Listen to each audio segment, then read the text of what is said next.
Thank you very much. Thank you.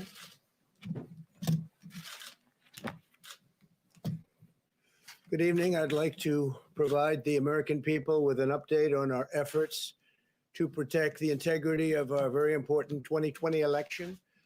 If you count the legal votes, I easily win. If you count the illegal votes, they can try to steal the election from us. If you count the votes that came in late, we're looking at them very strongly, but a lot of votes came in late. I've already decisively won many critical states, including massive victories in Florida, Iowa, Indiana, Ohio. To name just a few, we won these and many other victories despite historic election interference from big media, big money, and big tech. As everybody saw, we won by historic numbers. And the pollsters got it knowingly wrong. They got it knowingly wrong. We had polls that were so ridiculous, and everybody knew it at the time. There was no blue wave that they predicted. They thought there was going to be a big blue wave. That was false. That was done for suppression reasons. But instead, there was a big red wave. And it's been properly acknowledged, actually, by the media. They were, I think, very impressed. But that was after the fact. That doesn't do us any good.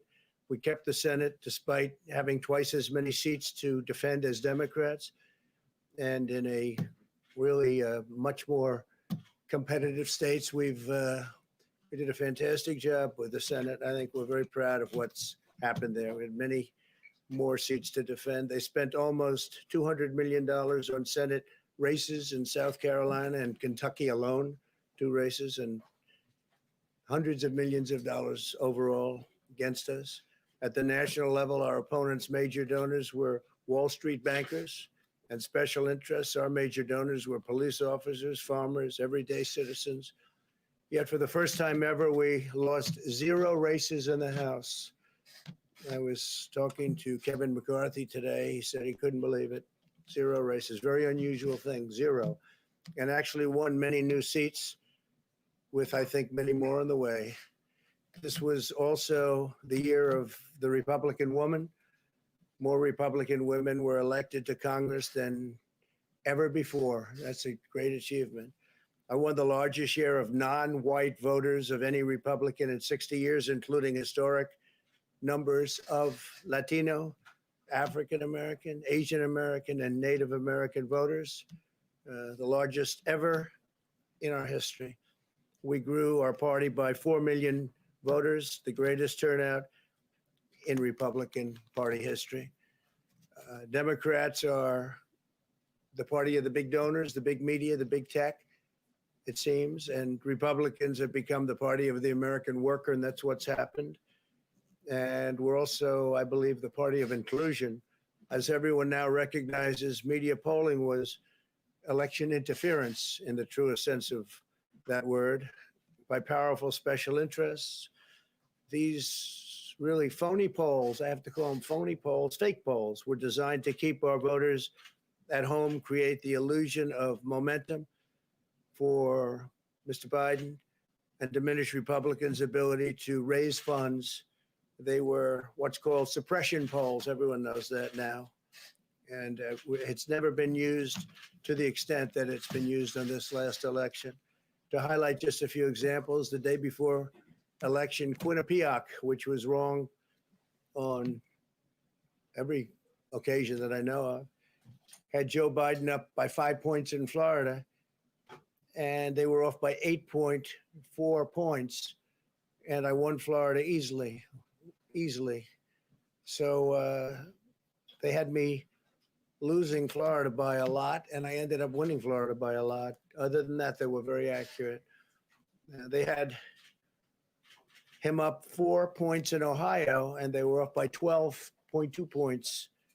And I also won Ohio, great state of Ohio, very easily. The Washington Post had Biden up 17 points in Wisconsin, and it was basically even. They were off by about 17 points. And they knew that. They're not stupid people. They knew that. Suppression. There are now only a few states yet to be decided in the presidential race. The voting apparatus of those states are run in all cases by Democrats. We were winning in all the key locations by a lot, actually. And then our numbers started miraculously getting whittled away in secret, and they wouldn't allow legally permissible observers. We went to court in a couple of instances, and we were able to get the observers put in. And when the observers got there, they wanted them 60, 70 feet away, 80 feet, 100 feet away, or outside the building to observe people inside the building. And we won a case, a big case, and we have others happening. There are lots of litigation, even beyond our litigation. There's tremendous amount of litigation generally because of how unfair this process was. And I predicted that. I've been talking about mail-in voting for a long time. It's really destroyed our system. It's a corrupt system, and it makes people corrupt even if they aren't by nature, but they become corrupt. It's too easy.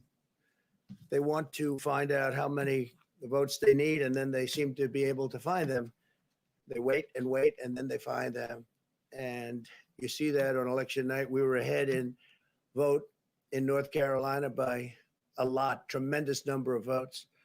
And we're still ahead by a lot, but not as many, because they're finding ballots all of a sudden. Oh, we have some mail-in ballots. It's amazing how those mail-in ballots are so one-sided, too. I know that it's supposed to be to the advantage of the Democrats, but in all cases, they're so one-sided. We were up by nearly 700,000 votes in Pennsylvania. I won Pennsylvania by a lot, and that gets whittled down to, I think they said now we're up by 90,000 votes, and they'll keep coming and coming and coming. They find them all over, and they don't want us to have any observers, although we won a court case. The judge said you have to have observers. Likewise in Georgia, and they're appealing. Actually, they're appealing. We won a case that we want people to watch, and we want observers, and they're actually appealing, which is sort of interesting. I wonder why they'd appeal, that all we want to do is have people watch as they do the vote tabulations. Likewise in Georgia, I won by a lot, with a lead of over getting close to 300,000 votes on election night in Georgia. And by the way, got whittled down, and now it's getting to be to a point where I'll go from winning by a lot to perhaps being even down a little bit. In Georgia, a pipe burst in a faraway location, totally unrelated to the location of what was happening, and they stopped counting for 4 hours, and a lot of things happened. The election apparatus in Georgia is run by Democrats. We also had margins of 300,000 in Michigan. We're way up in Michigan, won the state. And in Wisconsin, we did likewise fantastically well. And that got whittled down. In every case, they got whittled down. Today, we're on track to win Arizona. We only need to carry, I guess, 55% of the remaining vote, 55% margins. And that's a margin that we've significantly exceeded. So we'll see what happens with that. But we're on track to do okay in Arizona. Our goal is to defend the integrity of the election. We'll not allow the corruption to steal such an important election, or any election for that matter. And we can't allow anybody to silence our voters and manufacture results. I've been doing a lot of public things for a long time. I've never had anything that's been as inspirational, by people calling, talking, sending things to us. I've never seen such love and such affection and such spirit as I've seen for this. People know what's happening, and they see what's happening, and it's before their eyes. And there are many instances which will be reported very shortly. There's tremendous litigation going on, and this is a case where they're trying to steal an election. They're trying to rig an election, and we can't let that happen. Detroit and Philadelphia, known as two of the most corrupt political places anywhere in our country, easily cannot be responsible for engineering the outcome of a presidential race, a very important presidential race. In Pennsylvania, Democrats have gone to the state Supreme Court to try and ban our election observers, and very strongly. Now, we won the case, but they're going forward. They don't want anybody in there. They don't want anybody watching them as they count the ballots. And I can't imagine why. There's absolutely no legitimate reason why they would not want to have people watching this process, because if it's straight, they should be proud of it. Instead, they're trying obviously to commit fraud. There's no question about that. In Philadelphia, observers have been kept far away, very far away, so far that people are using binoculars to try and see. And there's been tremendous problems caused. They put um, paper on all of the windows so you can't see in, and the people that are banned are very unhappy and become somewhat violent. The 11th Circuit ruled that in Georgia, the votes have been in by election day, that they should be in by election day, and they weren't. Votes are coming in after election day. And they had a ruling already that you have to have the votes in by election day. To the best of my knowledge, votes should be in by election day. And they didn't do that. Democrat officials never believed they could win this election, honestly. I really believe that. That's why they did the mail-in ballots, where there's tremendous corruption and fraud going on. That's why they mailed out tens of millions of unsolicited ballots without any verification measures whatsoever. And I've told everybody that these things would happen because I've seen it happen. I watched a lot of different elections before they decided to go with this big, massive election with tens of millions of ballots going out to everybody, in many cases totally unsolicited. This was unprecedented in American history. This was by design, despite years of claiming to care about the election security.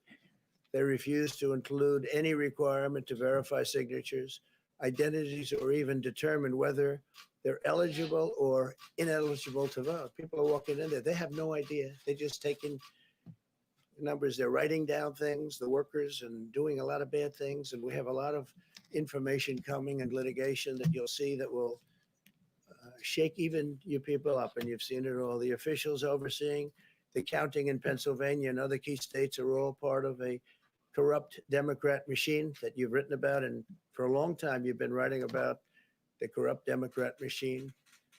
I went to school there and I know a lot about it. It hasn't changed. It's a long time ago and hasn't changed. It's gotten worse. In Pennsylvania, partisan Democrats have allowed ballots in the state to be received 3 days after the election. And we think much more than that. And they're counting those without even postmarks or any identification whatsoever. So you don't have postmarks, you don't have identification. There have been a number of disturbing irregularities across the nation. Our campaign has been denied access to observe any counting in Detroit. Detroit is another place. And I wouldn't say it has the best reputation for election integrity. Poll workers in Michigan were duplicating ballots, but when our observers attempted to challenge the activity, those poll workers jumped in front of the volunteers to block their view so that they couldn't see what they were doing. And it became a little bit dangerous. One major hub for counting ballots in Detroit covered up the windows again with large pieces of cardboard. And so they wanted to protect and block the counting area. They didn't want anybody seeing the counting, even though these were observers who were legal observers that were supposed to be there. In Detroit, there were hours of unexplained delay in delivering many of the votes for counting. The final batch did not arrive until 4 a.m. And even though the polls closed at 8 o'clock, so they brought it in and the batches came in and nobody knew where they came from. We've also been denied access to observe in critical places in Georgia. In multiple swing states, counting was halted for hours and hours on election night, with results withheld from major Democrat-run locations only to appear later. And they suddenly appeared and they all had the name Biden on them, or just about all, I think almost all. They all had the name Biden on them, which is a little strange. I challenge Joe and every Democrat to clarify that they only want legal votes, because they talk about votes, and I think they should use the word legal votes. We want every legal vote counted, and I want every legal vote counted. We want openness and transparency, no secret count rooms, no mystery ballots, no illegal votes being cast after election day. you have election day, and the laws are very strong on that. You have an election day, and they don't want votes cast after election day, and they want the process to be an honest one. It's so important. We want an honest election, and we want an honest count, and we want honest people working back there because it's a very important job. So that's the way this country is going to win. That's the way the United States will win. And we think we will win the election very easily. We think there's going to be a lot of litigation because we have so much evidence, so much proof, and it's going to end up perhaps at the highest court in the land. We'll see. But we think there'll be a lot of litigation because we can't have an election stolen like this. And I tell you, I have been talking about this for many months with all of you. And I've said very strongly that mail-in ballots are going to end up being a disaster. Small elections were a disaster. Small, very easy to handle elections were disastrous. This is a large-scale version, and it's getting worse and worse every day. We're hearing stories that are horror stories, absolute horror stories. And we can't let that happen to the United States of America. It's not a question of who wins, Republican, Democrat, Joe, myself. We can't let that happen to our country. We can't be disgraced by having something like this happen. So it will be hopefully cleared up, maybe soon, I hope soon, but it'll probably go through a process, a legal process. And as you know, I've claimed certain states and he's claiming states, and we can both claim the states, but ultimately I have a feeling judges are going to have to rule. But there's been a lot of shenanigans, and we can't stand for that in our country. Thank you very much.